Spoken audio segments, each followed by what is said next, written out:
Welcome to Industry Codes with your boy JB. This is officially episode 1. I'm super excited for the series.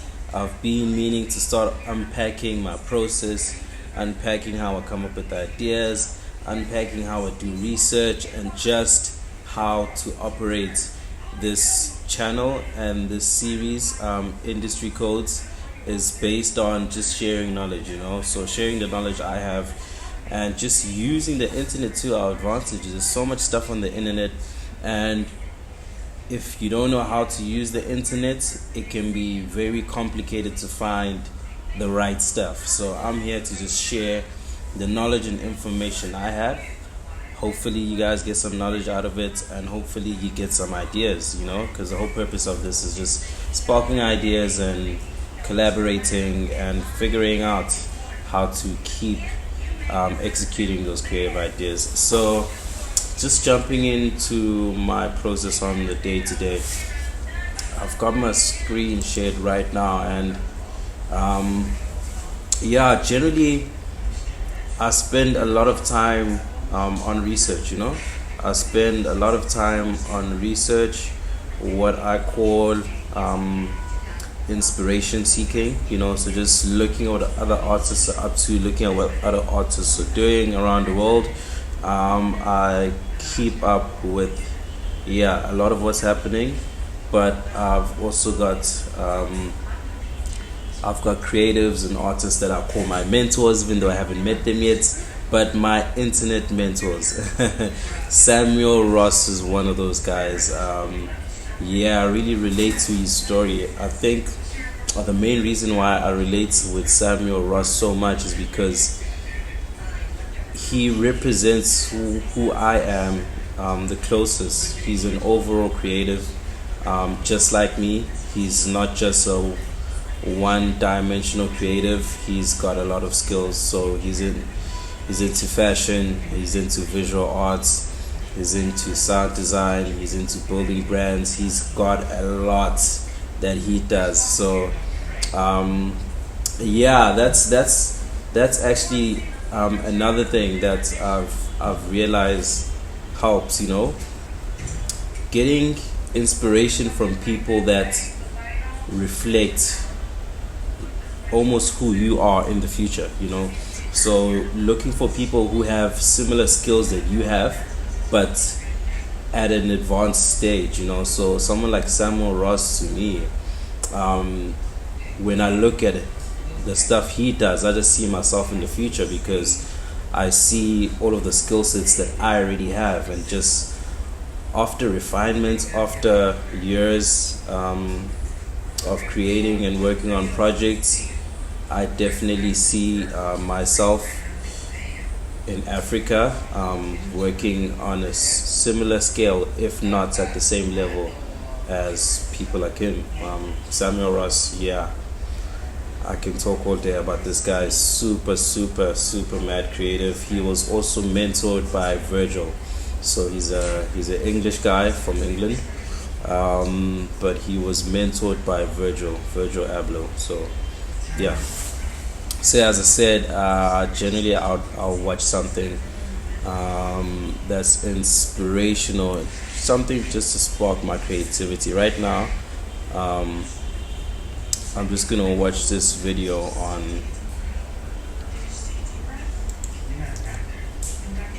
on some of Samuel's visual artwork.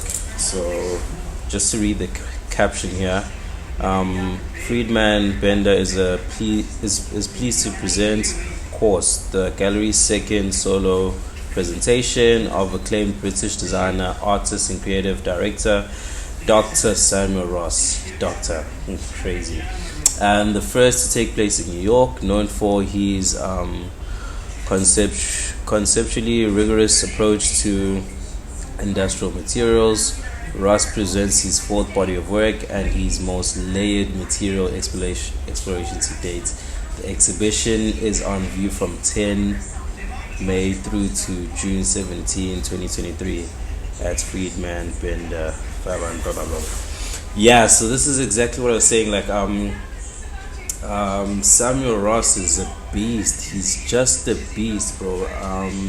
So this is, I guess, a collection of works, which looks like an installation. I haven't played the video, but it looks like an installation. And this is just a claim to who this guy is. He's just, he's just a creative genius. It's just super inspiring how he gets the time to do all of this stuff. You know, he's got his fashion brand, which is mad, a Cold Wall, if you know about it. So just being able to dive from that and still having time to execute these visual ideas is just inspirational. So I'm just going to check this out. Of course.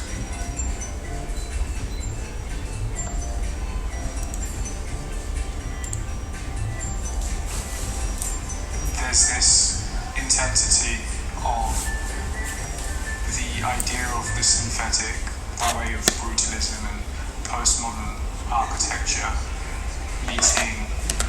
Sorry to pause. If there's one thing I can say about Samuel, he can articulate his creative ideas, and it's such a, I'd say, being able to articulate your idea is one of the most underrated skills in the industry. But as far as I'm concerned, it's the most vital and crucial element. Being able to express your idea, because when you're able to express your idea, this is just a simple piece of cardboard paper and it's blue, right? To the naked eye, to anybody, it's just a piece of paper that's blue, right? Let's just say I stick it in front of this book and I'll call this artwork, right? So to whoever's looking at it, they've got no information on what this means. They're just seeing, okay, this book, which is black, and this blue sort of cardboard thing right in the center of it. And they have absolutely no information on what this means.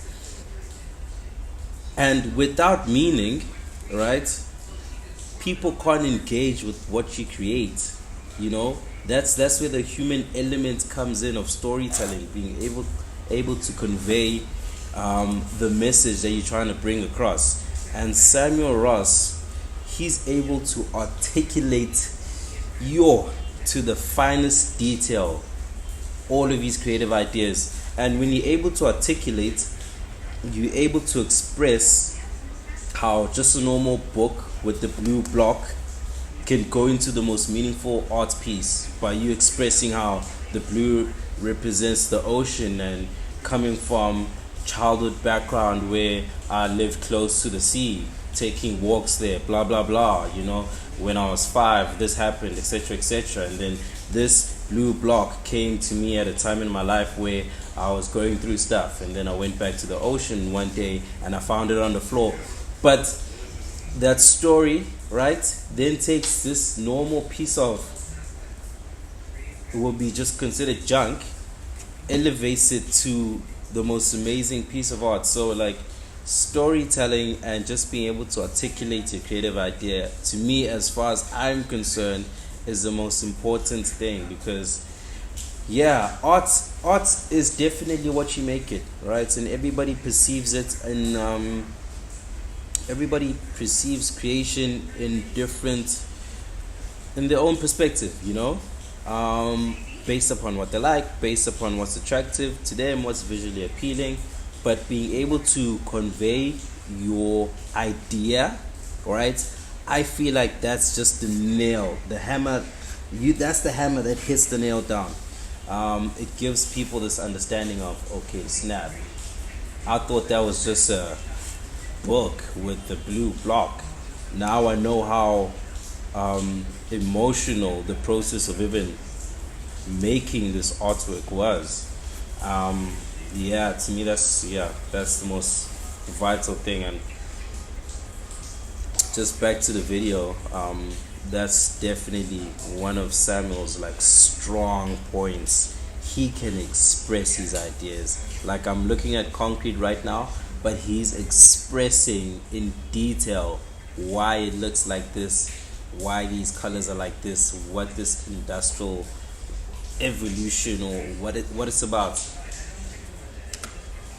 The reverence of what is fundamentally organic and human, and those treatments come about through the corrosive way in which stone and mineral is proposed, and how these two different practices of creating form and shape and structure meet one another, forming a tension almost. You'll find fired turmeric with the anesthesia series in mind. You'll find milk and honey, which has also been glazed and embalmed and fired. And this speaks to a particular chapter of my influences, moving beyond figuration of the body and into eternal themes of the human experience, which look at nourishment, which of course look at structure and deconstruction.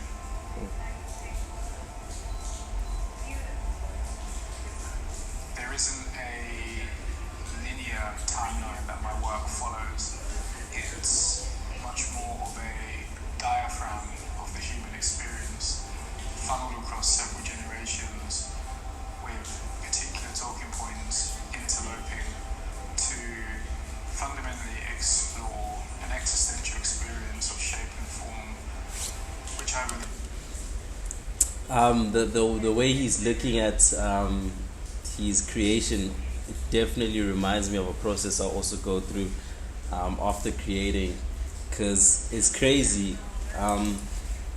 When you in the moment of creating, you're creating, and once it's done, I also get to observe it and view it, and it's so interesting to take off the hat from being the creator to being the observer, and I enjoy it a lot because there's so many works that I create, in the moment, and days later, once it's done and it's hanged, just stepping back and looking at it, I see so many things that I didn't see when I was creating it, and it's so fulfilling, I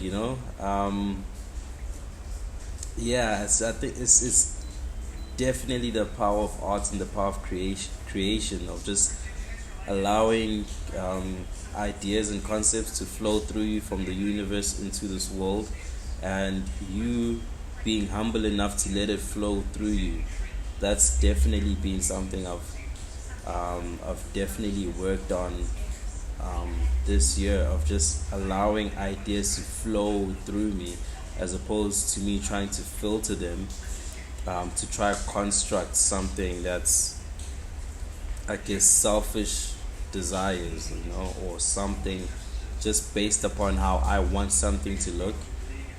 So it's a very artists will know about this. It's very fulfilling to just be able to step back and also engage in your own artwork and sort of like see things that you didn't see as you were making it, and sort of see messages and deeper meanings that you didn't even know were there while you were making it, but once it's done, just seeing the whole combination, it's crazy. Believed to be relevant to our experience of living in the now and the mixed influences of the sacred. This goes back to something Virgil said, of like, you take like the sellotape, for example, it's just duct tape, right? But you put it in a gallery, you put it on the right table, then it's a piece of art, and it's so true. Like, the surroundings of where you put your creations matter, because to the naked eye, or to an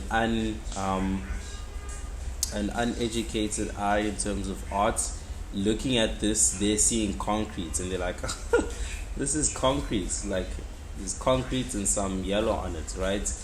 That's what the untrained eye is seeing. But you put that in a gallery, right, and you throw the message behind it, which Samuel is expressing now, then it becomes so much more than just material. And I think I'd say that's the whole point of existence, you know? That's the whole point of existence. It's in us as humans to take materials at their natural form and elevate them to be something new or something attractive to look at, you know. So being able to take something as industrial as concrete and make that look attractive. I mean, concrete is a substance it's the most rustic and raw material ever. It's what we build houses with. It's what we build buildings with, you know. It's not the most attractive thing in its raw form, but to be able to take that raw material, which is what Samuel's done here, to take that and find beauty in it, that's the job of the artist. That's the job of the artist. It's not necessarily about just drawing something that looks good or just making something that looks good, but I believe it's also being able to take materials that aren't as attractive and making them attractive or making something new out of it, which is why I love sort of like repurposing so much, taking something that was old, you know, taking an old pair of scissors, you know, but then customizing it and changing the color completely and making it something else. That's the most fulfilling thing for me. And our greatest power, I believe, as artists, you know, being able to take what you see exist and not be important and make it into something that's deserves attention, you know, something that's attractive to look at, aesthetically pleasing, you know. Just thinking about some of these figures that I've been working on, it's the same concept. These are also pretty much recycled, you know. I bought these a while back. I liked them, but I've recycled them into something completely new, you know. The form is still the same, the shape is still the same, but the color, the tone, the treatment on these is now completely different. And in a world now that's very fast paced, in terms of fashion, in terms of consumption, being able to take what's old and make something new out of it, I think that's a superpower. So yeah, very inspiring to watch stuff like this. Of the industrial, of the organic, and of the synthetic, of life, birth, death, and fire. These themes are all prominent throughout the body, of course. Oh. That was amazing, man. That was amazing. Yeah. Samuel Ross. Yeah, Fear Creative. Definitely someone to look into. Yeah, as I said, he was mentored directly by Virgil, so he's, as far as I'm concerned, he's at the same level. Super mad creative. Guy from the UK doing amazing things. His fashion brand, the Cold War, it's your lost for words, man. His direction, his creative execution, his concepts, it's just, yeah, he's on his own lane.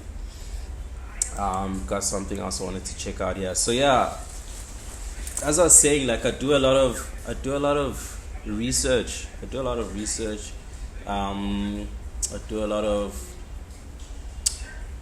I've got a lot of places where I find inspiration from. That's the word. Inspiration. And I think inspiration is also underrated. Inspiration.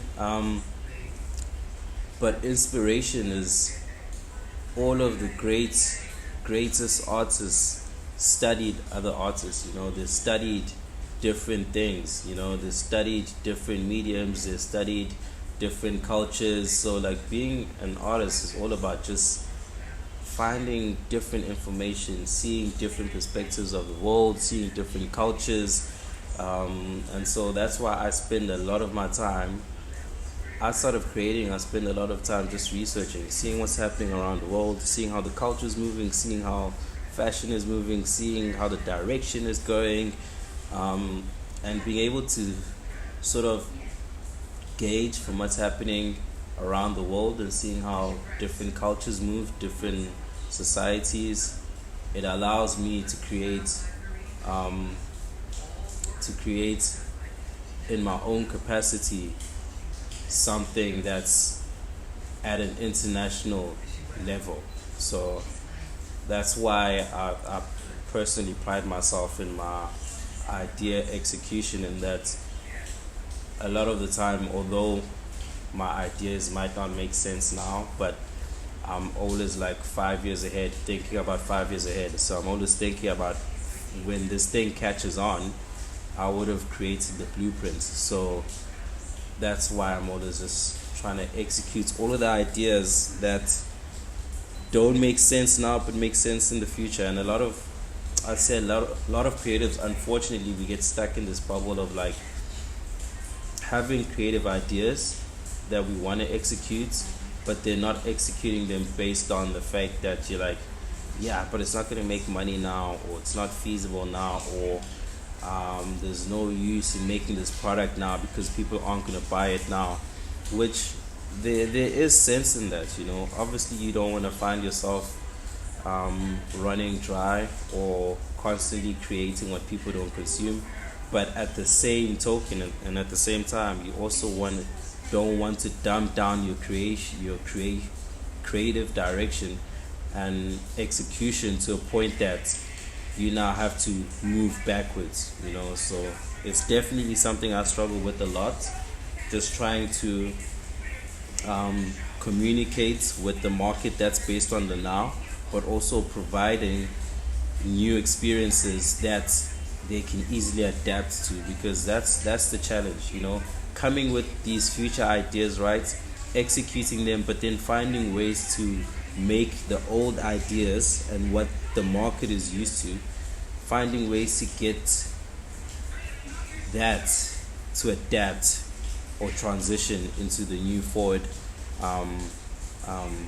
thinking or forward concepts or ideas that I might have. So I don't think that ends as a creative, as far as I'm concerned, especially if you're an inventor, if you're a creator that creates that which does not exist or hasn't happened. You're always going to be fighting that battle of trying to introduce your idea to the markets and trying to get them to consume it, you know. We're human beings, and human beings respond differently to what they don't know. Generally it's of fear, because it's like, I don't understand this, so I'd rather just do something that I'm used to. So it's just part of it. Anyway, this video is from the network JAYBE, super crazy network. Also, if you're creative, just watch this stuff. There's so much on YouTube, you know, outside of just music videos and your favorite artists and gossip and stuff. There's so much creative stuff happening all over the world, right? And there's huge platforms like these, like JAYBE, which are just focused on creatives. And yeah, that's why I'm saying you have to look for this stuff, because you won't find it on the algorithm. It's not about the views. I mean, they've got a lot of subscribers, 215,000, but this video in particular only has 555 views, right? So that's what I'm saying, that the algorithm, you're not gonna find, it's not gonna pop up on your YouTube randomly. This is stuff where you have to dig deep in to find. So yeah, this video is, caption is watch Recess take over Dreamland Margate, right? Part of the day's POV. So I don't know who or what Recess is. I don't know what Dreamland is either, right? So I'm gonna find out right now.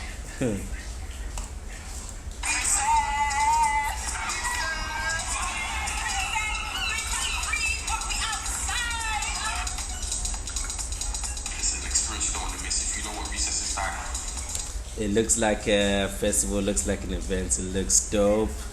Imagine that on steroids.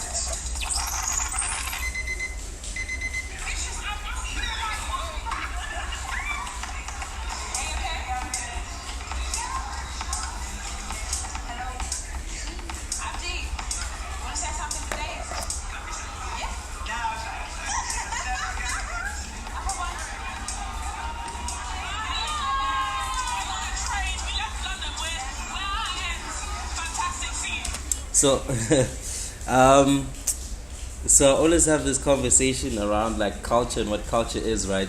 And just watching this video, I'm only like 41 seconds in, and it's just ringing in my head of like, this is what culture is about, right? I always ask people to try get their gauge their viewpoints on what culture means to them, but honestly, culture is the experience, you know.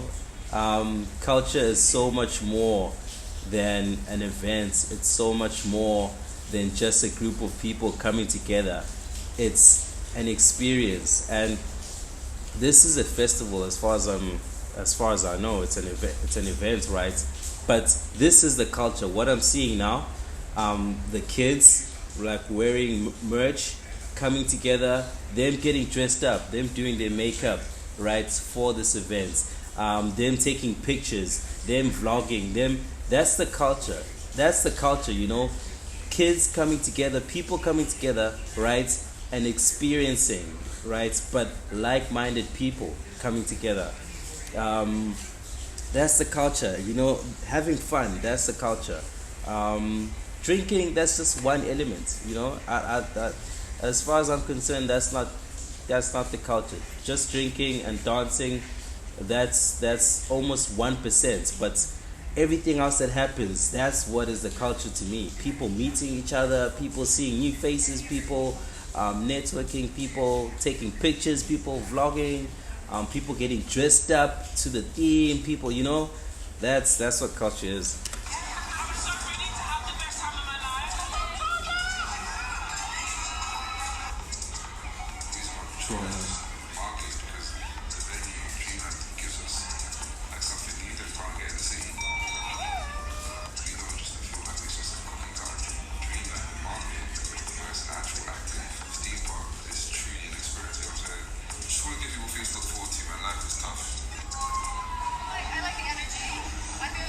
So that's dope. So it's a theme park, right? So that's been, so they've probably partnered up with an event company to make an event based on the theme park, which is a dope concept.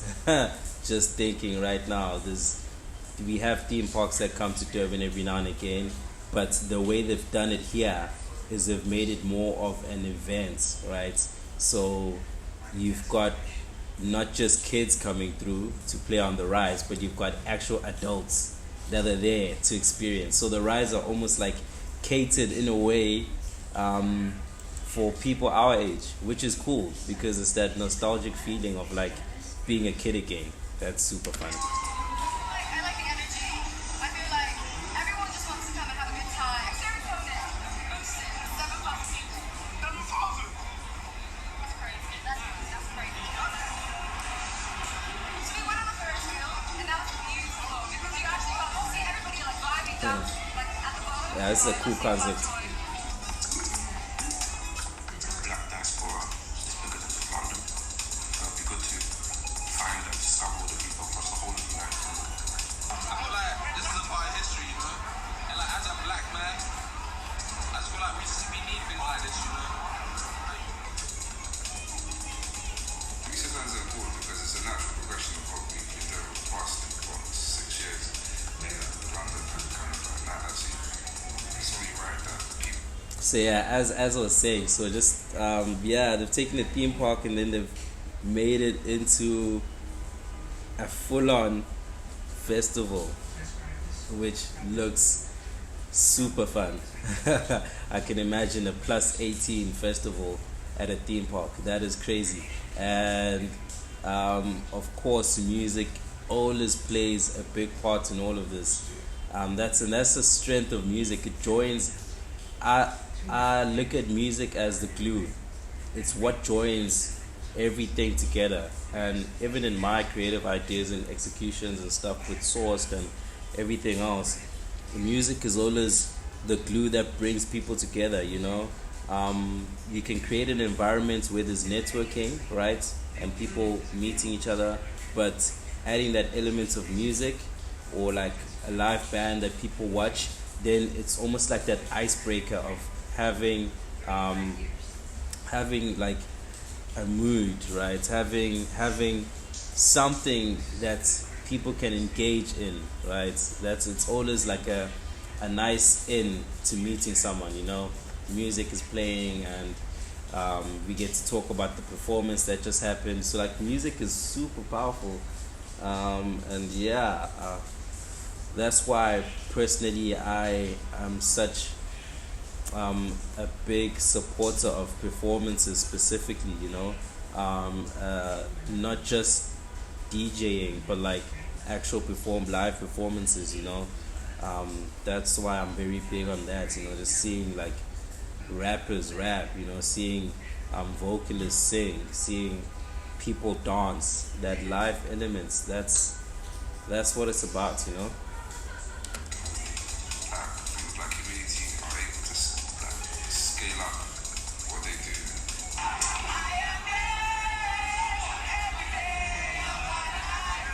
I mean, nothing against DJing, but I do feel like DJing can get a bit robotic, you know, because it's so application based and technology based, and live performance though, when you're holding a mic, it's that human factor, it's that human element that's just like you can't program it, you know, like when you're DJing, you can, it's a machine, right, and you're pressing buttons, right, and the DJ is DJing, right, but it's a machine, and you're inputting music and you're changing music.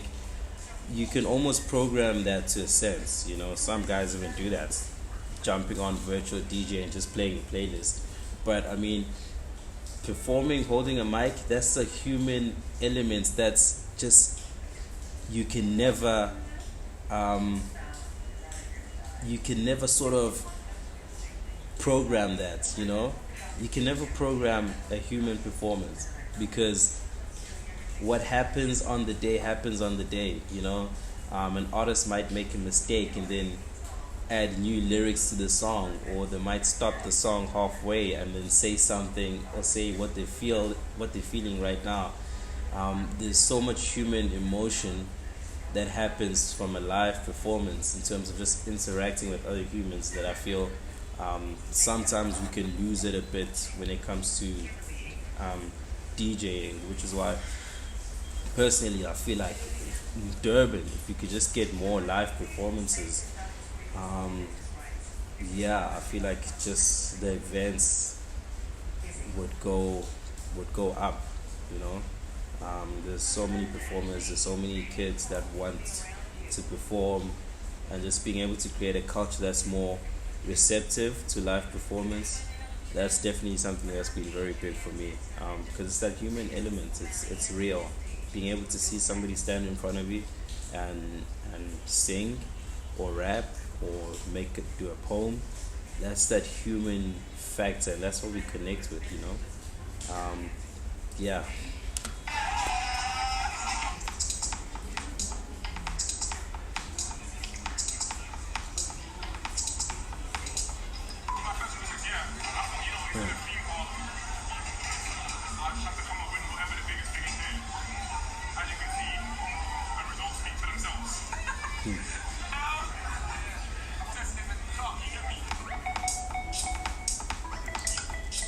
Yeah, that was super dope.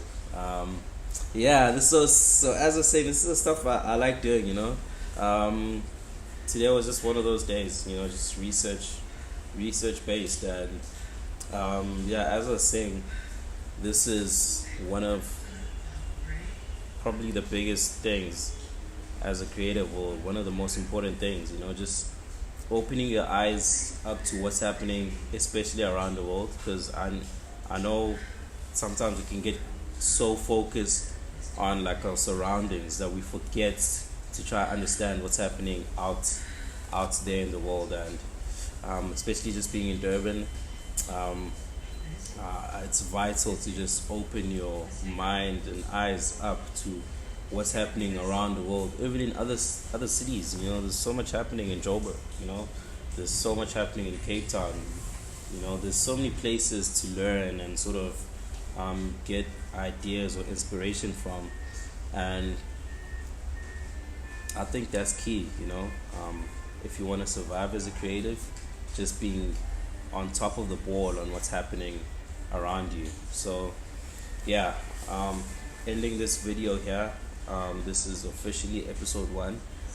These are definitely I'm going to keep these more consistent, and they're going to be very relaxed and open like this. I will be taking questions down the line. I have been gathering questions that I'll be answering on such episodes. Yeah, but definitely we're going to be doing this creative thing. I'm going to be letting you into my process. We're going to be making stuff. We'll be working on just how to create your brand, breaking it down to the core, how to use what you have at your disposal to keep operating. How do you make a logo when you can't pay someone to make a logo for you? What apps can you use to do certain things? How can you shoot on your phone? How can you get better quality? What apps can you use? How can you edit it? And then how do you post it? All of that stuff. I'm going to be diving more into that as these episodes continue. But yeah, definitely creating this environment of this information sharing, and just a platform or place to get knowledge. There isn't many places that creatives are able